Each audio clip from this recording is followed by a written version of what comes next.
Senate Majority Floor Leader Singh moves that a special committee consisting of 5 representatives and 5 senators be appointed to invite and escort the governor to the joint convention. Without objection, that motion prevails. The following members are named to the committee: Representatives Neely, Churches, Vanderwall, Posthumus, and DeBoer, and Senators Hertel, McCann, Anthony, Bumstead, and Houck. Will the committee please proceed with escorting in the governor?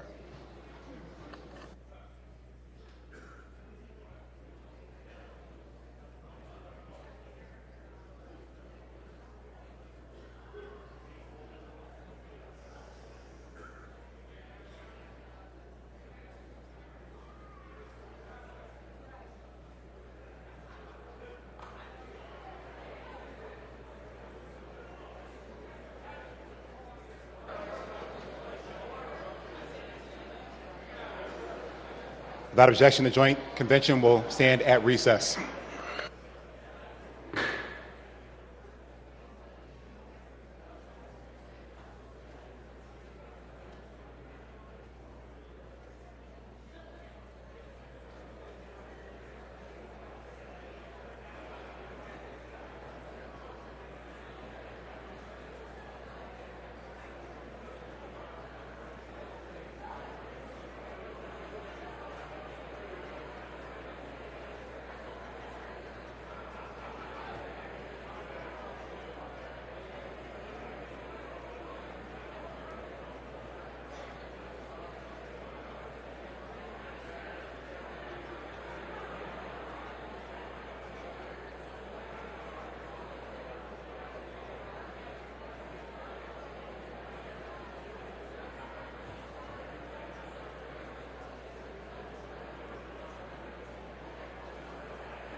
The Joint Convention will return to order. The President recognizes Chief Sergeant at Arms John Priebe. Thank you, Mr. President. The Governor of the great state of Michigan, the Honorable Gretchen Whitmer, and the first family await entrance to the Joint Convention. Will the Special Committee please escort the Governor and her family to their seats in the rostrum?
Members of the Joint Convention, the Governor of the great state of Michigan, Gretchen Whitmer.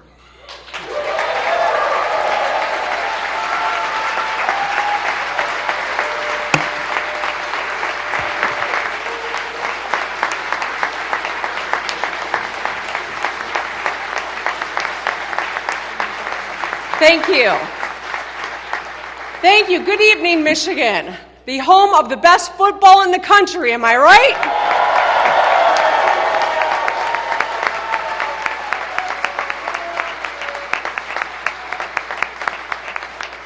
From our national championship Wolverines to our Detroit Lions.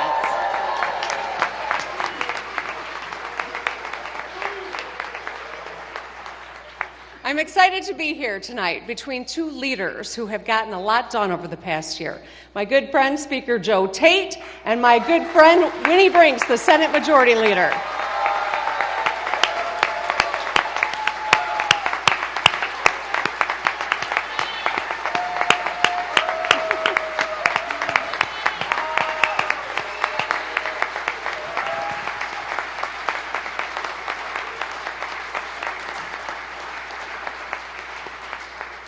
And I want to acknowledge Minority Leaders Matt Hall and Eric Nesbitt. Thank you for your leadership.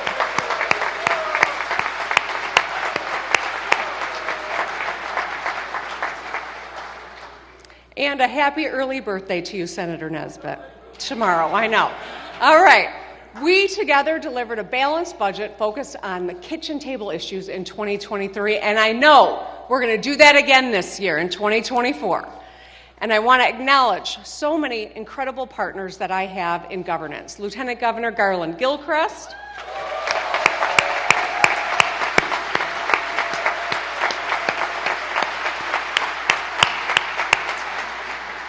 our Attorney General Dana Nessel,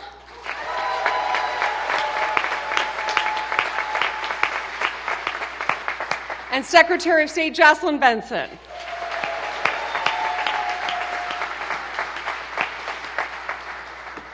And I always want to make a point of acknowledging two incredible public servants who lead groups of public servants who show up on the front line in the most dire times, Please join me in thanking Major General Paul Rogers and Colonel James Grady from the State Police and National Guard.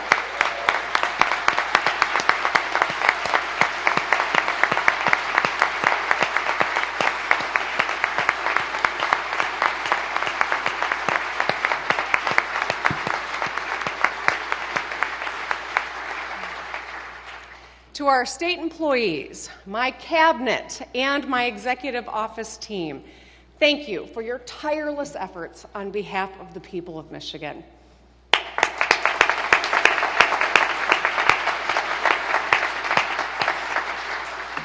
All right, let's get this show on the road. Like some of you, I am a product of the 80s. I love big hair and bold leather jackets, classic movies, and of course, classic rock. And all great albums from the 80s have some things in common. Chart-topping hits that everyone loves, deep cuts for the fans, and a few experimental tracks. At their best, these are timeless records whose impact transcends a single year or artist. At our best, that's what we aspire to do too. Get things done that outlast us. Make policy for future generations. Over the past year, our record, like any great album, had something in it for everyone. And all of the tracks, or policies, were bound by a common theme, making a real difference in people's lives. We composed this record thanks to the people in this room and every Michigander at home. Groups only succeed when all its members are thriving. And lately, Michigan's been playing in harmony. So let's go through the set list. A lot of people had faith we would roll back the retirement tax on our seniors. We got it done to save 500,000 senior households an average of $1,000 a year.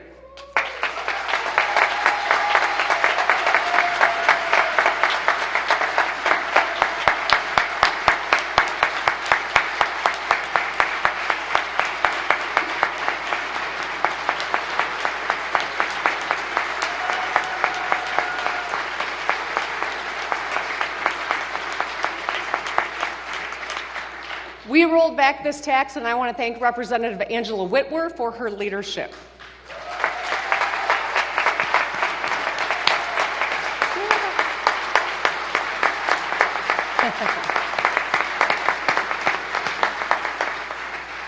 We quintupled the working families tax credit, so people working 9 to 5 or second or third shift get hundreds more dollars back in their pockets. Let's acknowledge Senator Kristen McDonald-Rivet for getting it done.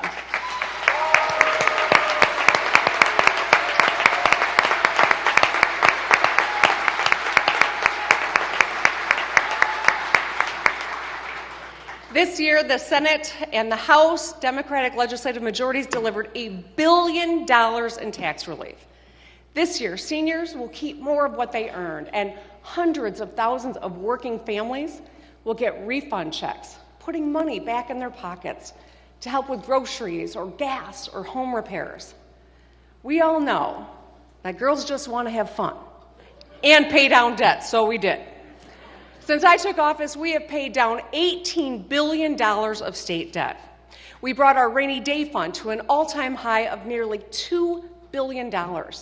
We've even created a new rainy day fund for our schools and put nearly $500 million into it. We are making great strides, and we won't back down in our fight to protect reproductive freedom.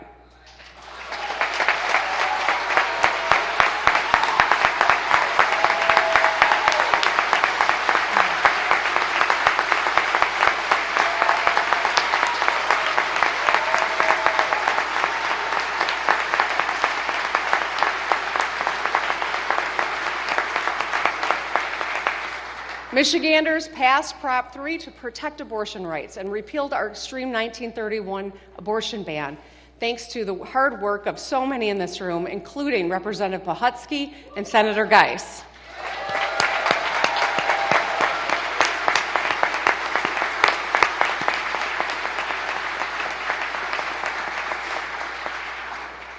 And for every sweet child of ours in Michigan, we have made school, lunch, and breakfast free of charge for every Michigan child.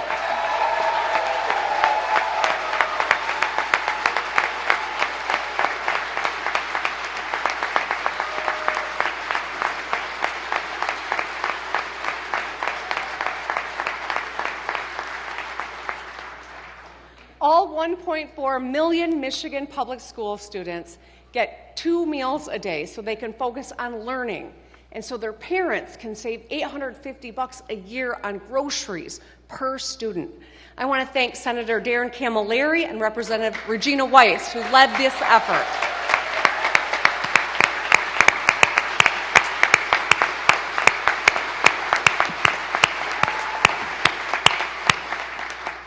When I introduce my next budget, we're going to keep feeding students and lowering grocery bills for families.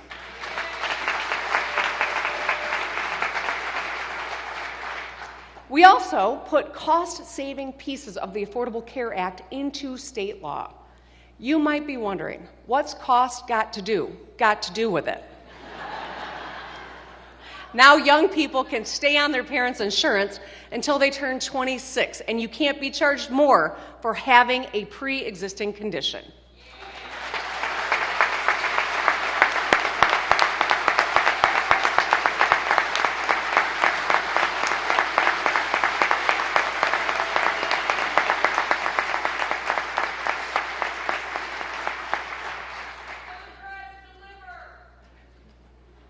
Because no one should be running up that bill to get better when they're sick. Okay. We got a little more coffee before the next day of the state. While some folks in Washington are trying to repeal the ACA and strip health care away for kids and seniors and working families, we got your back like a rock here in Michigan.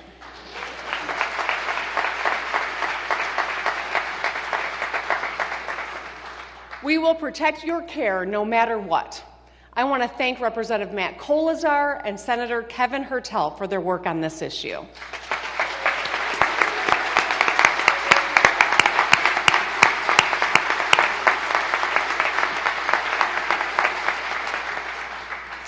While other states restrict your freedom to be who you are and love who you love, we heed the words of Ms. Diana Ross and say we're coming out to protect equal rights for the LGBTQ+ community.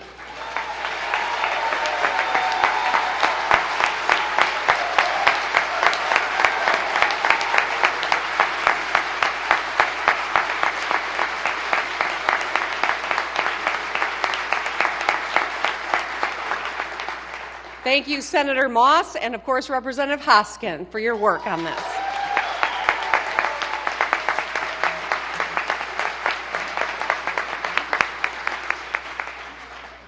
We also ended natural hair discrimination by passing the Crown Act. Thank you, Senator Anthony.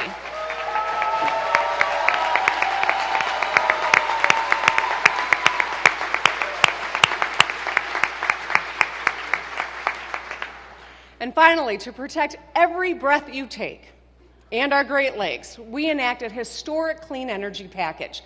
Together, we will reach 100% clean energy by 2040, lower the cost of household utilities by an average of $145 a year, and create thousands of good-paying jobs backed by the strongest labor standards in the country. We will make more energy here with American workers.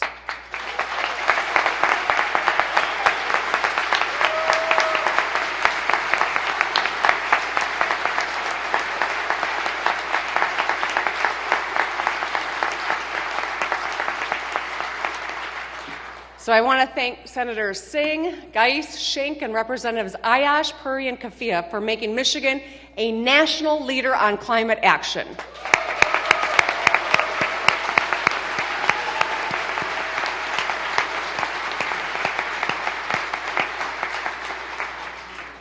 So we have a heck of a record, and we are starting 2024 fired up. My fellow Michiganders, the state of our state is ready to rock.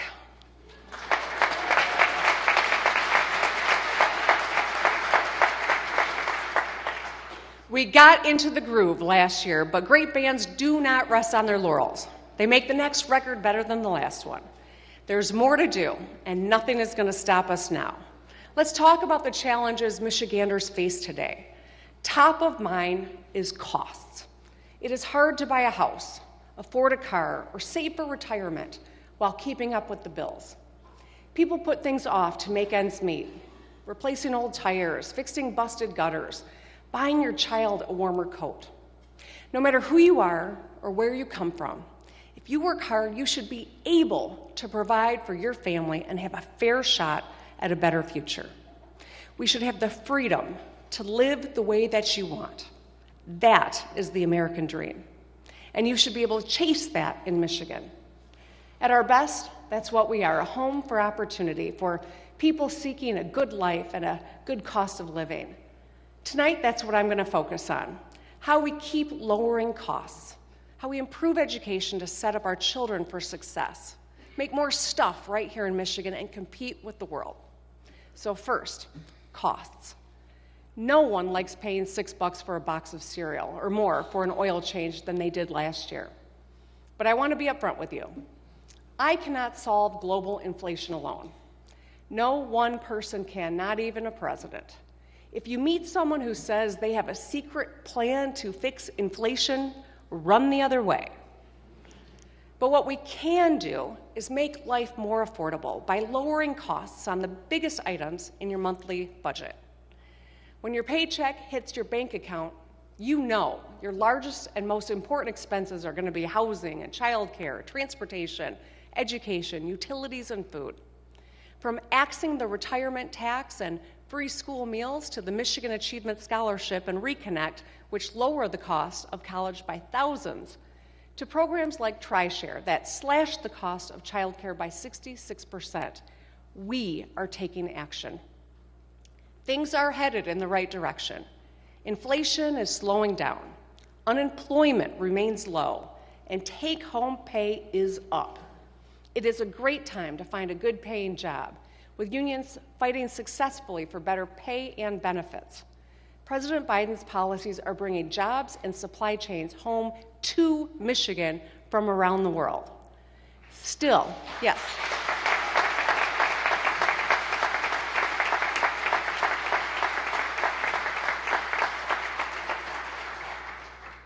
Still, Michiganders need more breathing room. This year, we will continue our work to lower costs on the biggest items in your budget. So let's jump in. A few weeks ago, I rolled out the Michigan Vehicle Rebate, a plan to lower the cost of buying a new car with a $1,000 rebate off any car and $2,000 for electric vehicles. If it was assembled by a union, you get an extra $500, so that's up to $2,500 off. The My Vehicle Rebate would be offered at the point of sale, so you actually save money as you walk out of the dealership. Michigan's auto industry has been the backbone of our economy for a century, powered by the men and women of the UAW who negotiated and ratified a record contract last year.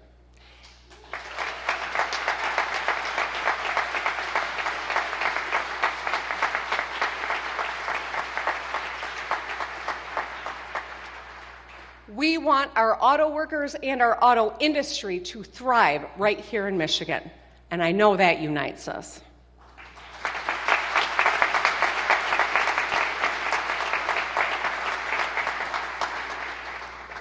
So let's help them both do what they do best, make the world's best cars and trucks. With the My Vehicle Rebate, we can lower costs and support the ongoing transition to an all-electric, union-made future. Next, housing. Usually the largest expense in anyone's budget.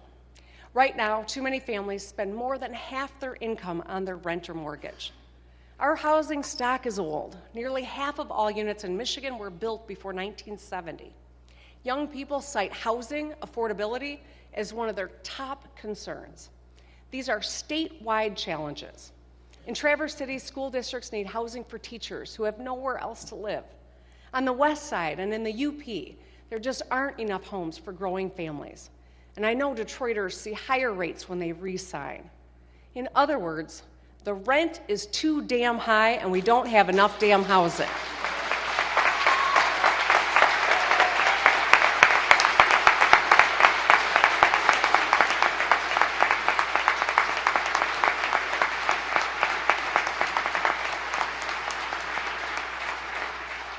So our response is simple. Build, baby, build. Let's go.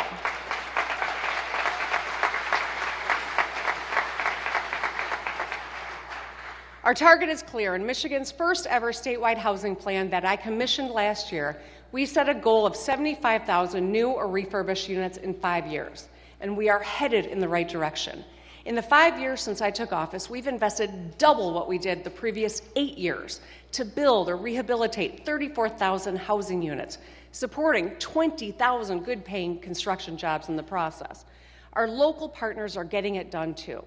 From November 2022 to November 2023, our 4 largest counties, Wayne, Oakland, Macomb, and Kent, permitted over 8,000 units. In 2024, let's keep going. 2024, let's build more of every kind of housing, single-family homes, apartments, mixed-use buildings. In 2024, we will make the largest investment to build housing in Michigan history. Let's get it done.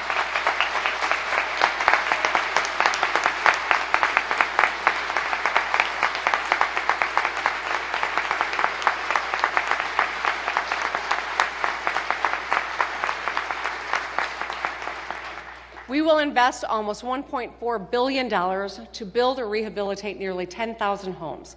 That's 10 times what we put into housing just 10 years ago. Getting this done will support thousands of good-paying, middle-class jobs in the skilled trades, from pipe fitters and carpenters to bricklayers and roofers. Let's get it done.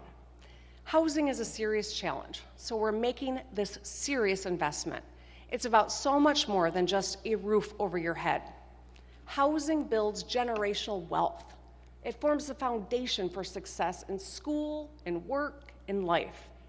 Let's work together to build more housing so every Michigander has an affordable place to call home. Finally, I'm calling for a new caregiver tax credit that'll put money in the pockets of Michiganders who care for an aging or sick relative.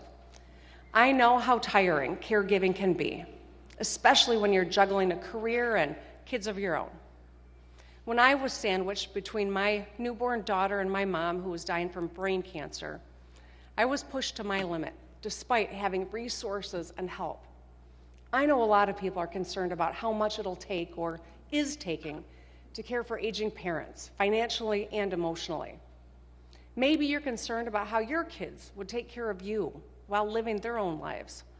The new Caring for My Family tax credit could save thousands of Michigan families up to $5,000 on their taxes.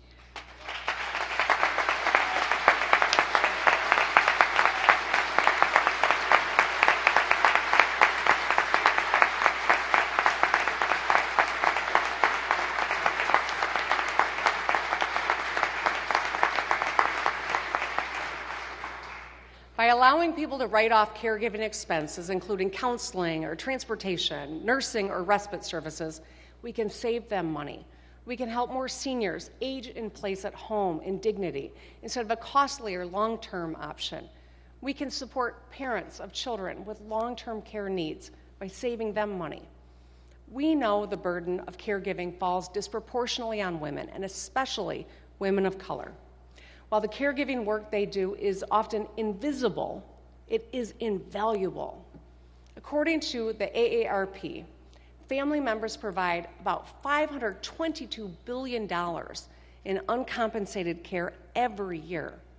Let's support them by giving them a tax break so that they can take care of their loved ones.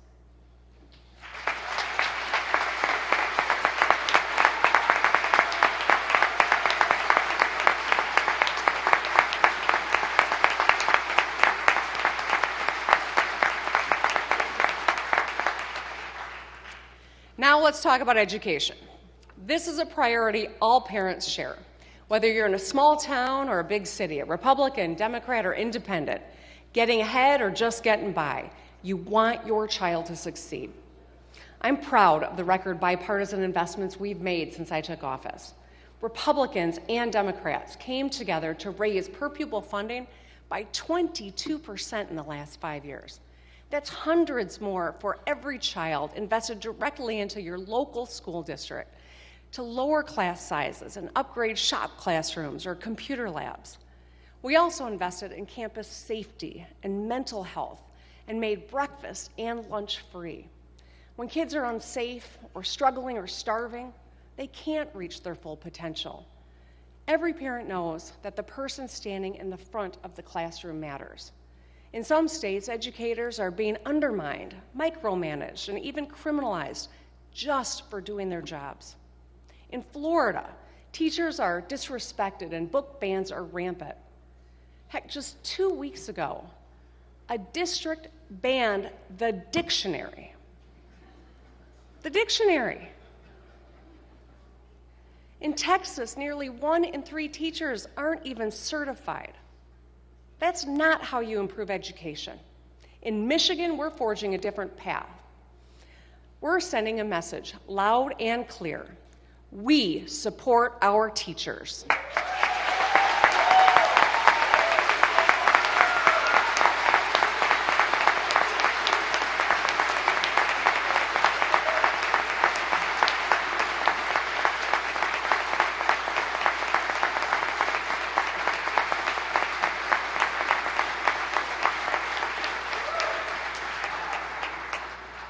We walk the walk. We fund scholarships for future educators, pay student teachers, and help full-time teachers with their student loans so they stay in Michigan. We accept out-of-state certificates, so if you have experience, you can enter the classroom without jumping through bureaucratic hoops. As a result, enrollment rates in Michigan's teacher prep programs are beating other states. So a message to America's teachers: if you want to teach, we want you here.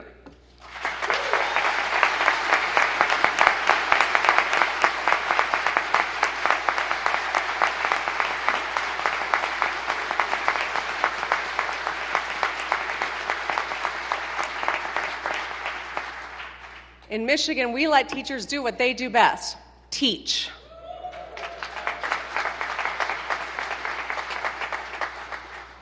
We know education in Michigan needs more support and more work, and we want student outcomes to exceed our expectations.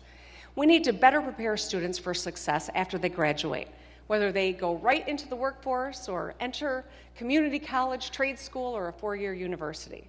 There is no correct path, but every person deserves a path. It depends on the person what theirs is. What we can do is get everyone ready. A big part of that is starting education earlier and continuing later. 4-year-olds who go to pre-K arrive at kindergarten better prepared to learn. They're more likely to graduate, go to college, and earn more over their lifetime. And we know higher education or skills training leads to higher incomes. If you get an associate's degree, you can earn $23,000 more a year. The best paying jobs today and in our future economy require some education after high school.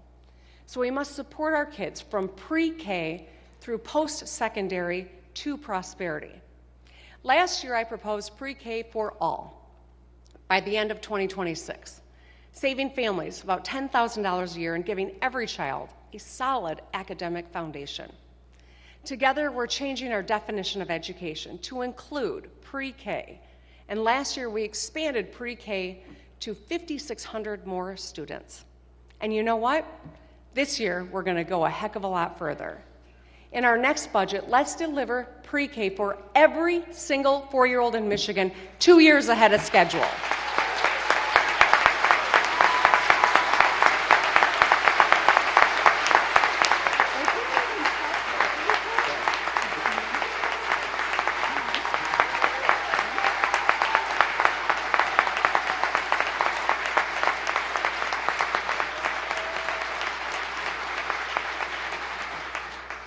When we get this done, no matter who you are or where you come from or how much you make, your child can enroll in pre-K and be set up for success.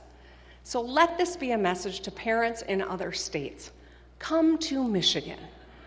We got your back every step of the way, and we'll save you $10 grand on your children's education.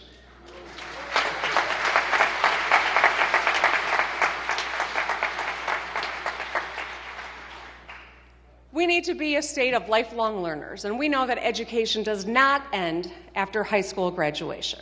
And that's why we've lowered the cost of college with the Michigan Achievement Scholarship, saving thousands.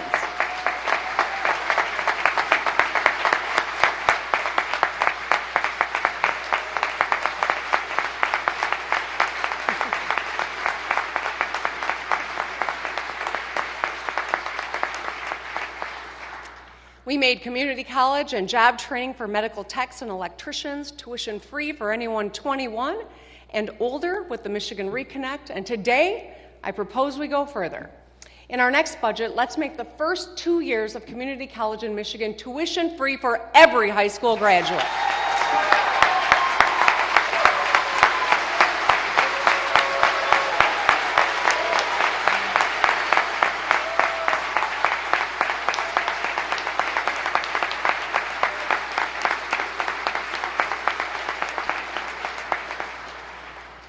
As Michiganders pursue an associate's degree or a skills certificate at a community college, they can save an average of $4,000 on tuition.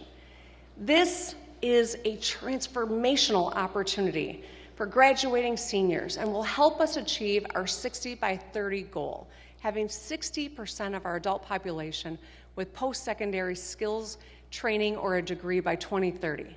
We are broadening our vision of education beyond K through 12.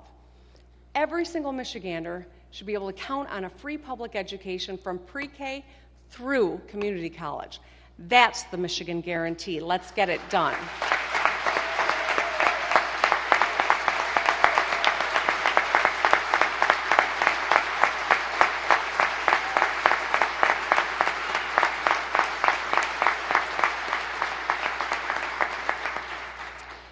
Finally, let's talk about making it in Michigan. Over the last few years, we have seen a manufacturing renaissance driven by President Biden's investments in American workers and industry. It is happening nationwide with 800,000 manufacturing jobs added since 2021. Companies are investing in America, and especially in Michigan, in a big way. We're competing and winning the future of the auto industry, making cars and semiconductors and batteries here instead of China. You may have heard about expansions by the big three in Detroit, Lansing, and Flint, but there are so many businesses from other states and nations expanding or moving to Michigan. Calumet Electronics in the Keweenaw Peninsula, Nell Hydrogen's Gigafactory in Plymouth Charter Township, Scout Motors R&D Hub in Novi, Fortescue's battery plant in Detroit, Hydro Aluminum Recycling Facility in Cassopolis, Michigan, and SK Siltron Semiconductor Wafer Plant in Bay City. We are showing the world that we make a lot more than just cars. In the decades ahead, we will dominate manufacturing of batteries and chips and clean energy too. To keep winning, we must upgrade our economic development toolkit. We can and must outcompete our neighbors. Tonight, I want to talk about some new tools. We know Michigan is home to a lot of research and development, or R&D, thanks to our leading universities and businesses. Unfortunately, we are one of just a handful of states without a tax credit to incentivize R&D. Every other Midwestern state has one. An R&D tax credit will unleash innovation while lowering costs for businesses. Let's get it done.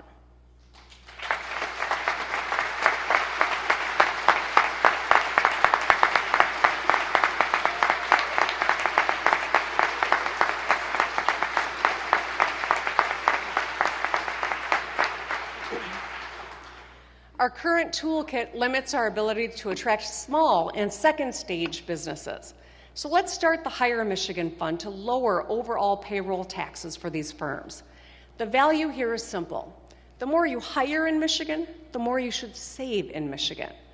We had a similar bipartisan program years ago that worked well. Let's bring it back because, well, everyone loves a throwback, right? We also, thank you.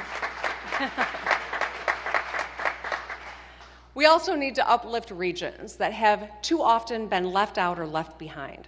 Renaissance zones are strategically selected areas that with lower taxes for businesses and entrepreneurs so we can drive investment and create local jobs. We already have several of these statewide, but there are strict categories that define them and eligible projects within them are so tightly defined. Let's simplify these into a single, flexible category to incentivize growth in Michigan. And finally, let's establish an innovation fund to invest in high-growth startups that will create the future right here in Michigan. Right now, we have no state-level mechanism to attract and retain promising young companies. With the new innovation fund, we can launch hundreds of new Michigan-based startups and create thousands of jobs. Together, we're going to build the infrastructure for innovation so founders can start and build their companies right here in Michigan.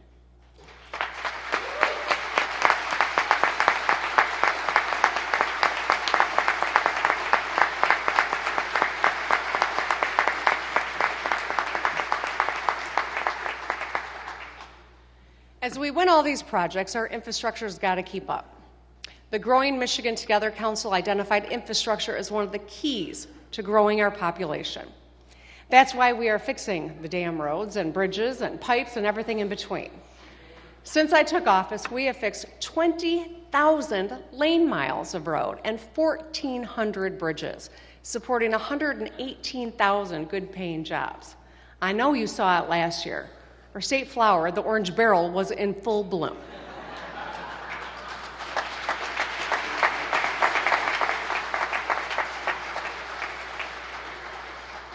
And the hard-working men and women who fix our roads were out in force getting the job done.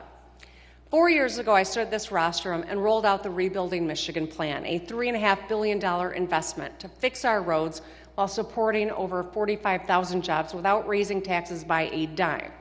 It focused on vital economic corridors, including 96 and 275 in Metro Detroit, the 475-69 interchange in Flint, 94 in Jackson, 196 between Holland and Saugatuck, and 496 just a few blocks from here. We made progress on them all. Tonight, I'm calling on the Michigan Department of Transportation to authorize the final $700 million of the Rebuilding Michigan Plan.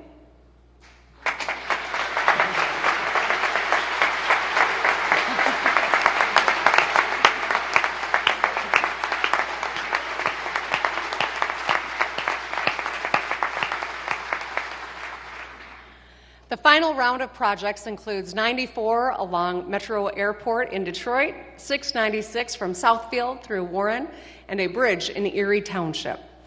The Rebuilding Michigan Plan is making commutes safer, saving drivers time and money, and allowing businesses to ship products more easily across Michigan. Let's keep fixing those damn roads.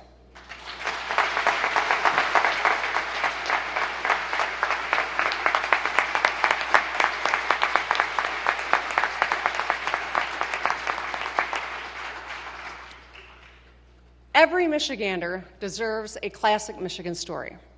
You work hard, follow your dreams, and build a great life. When you get knocked down, you get up again. You keep fighting.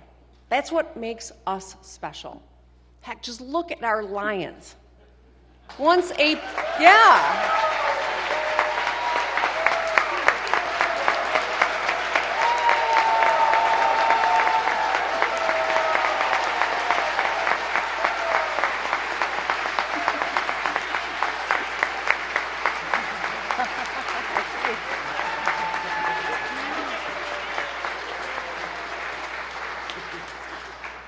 Once a punchline are now a powerhouse they've dominated by centering the grit that defines every Michigander. On the way up, they turned naysayers and cynics into dreamers.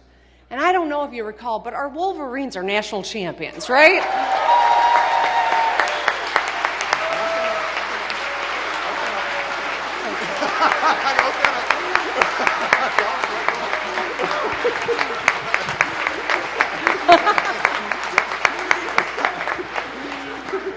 Oh, I'm looking at my fellow Spartans. I know it's hard sometimes. But both these incredible teams are showing the country what Michigan is all about. That story, our story, can be seen in our people's stories. Tonight I want to tell you one about a woman named Elaine. Elaine is here with us today. Elaine, if you wouldn't mind standing. She's right there.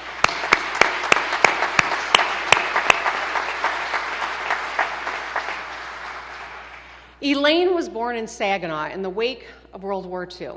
She was one of 7 kids and grew up poor. After graduating from Saginaw High School, she worked odd jobs and got married and moved to Chicago. After her divorce, she came home to Michigan with her sons. She struggled as a single mom. One day over dinner in the parking lot of a fast food joint, she made her sons a promise. One day, she said, they would be able to eat at the Olive Garden across the street, a sit-down restaurant with metal forks and waiters who refill your glass without you even asking. Elaine worked hard, using food stamps to put groceries in the fridge and housing assistance to keep a roof over her sons' heads. She was a secretary for years, but wanted to chase her dream and get a job that gave her a sense of purpose. She never thought she could do it. Well, Elaine, I'm glad you proved yourself wrong. She went back to Wayne State with a Pell Grant and earned 2 degrees.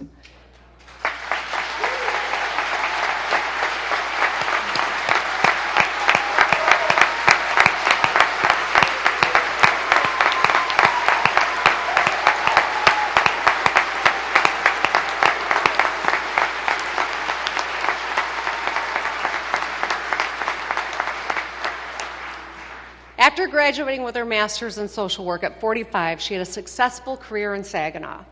In retirement, she volunteers at local shelters and even wrote a book, My Grandchildren Make Me Laugh, and I am the proud owner of a signed copy. What Elaine is most proud of, however, is who her sons have become. She calls them fine young men who care for themselves and their families. Mark and Cody are with her today. One works at the same clinic Elaine did, and the other heads back to college soon, following in her footsteps. Elaine and my mom were born about 6 years apart. They both worked hard and faced adversity and persevered. They're both strong, proud women from Michigan, and that's a badge of honor.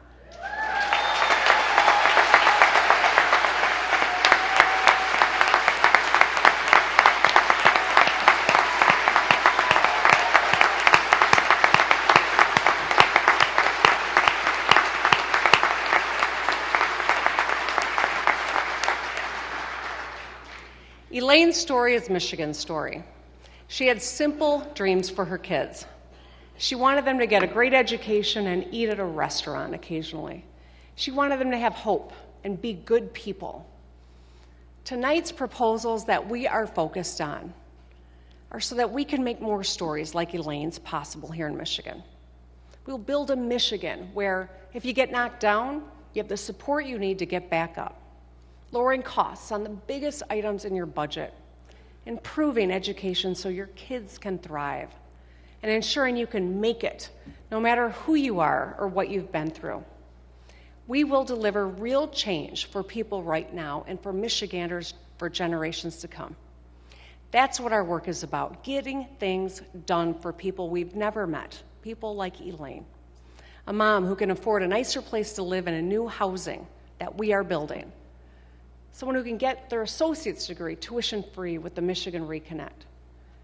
Making more time to study in the mornings because our parents don't have to pack a lunch for their kids. Being able to drive them to school on safe roads where they know that they will be taught by a skilled educator and receive a public education from pre-K through community college. We are a state of humble, hey, go at it.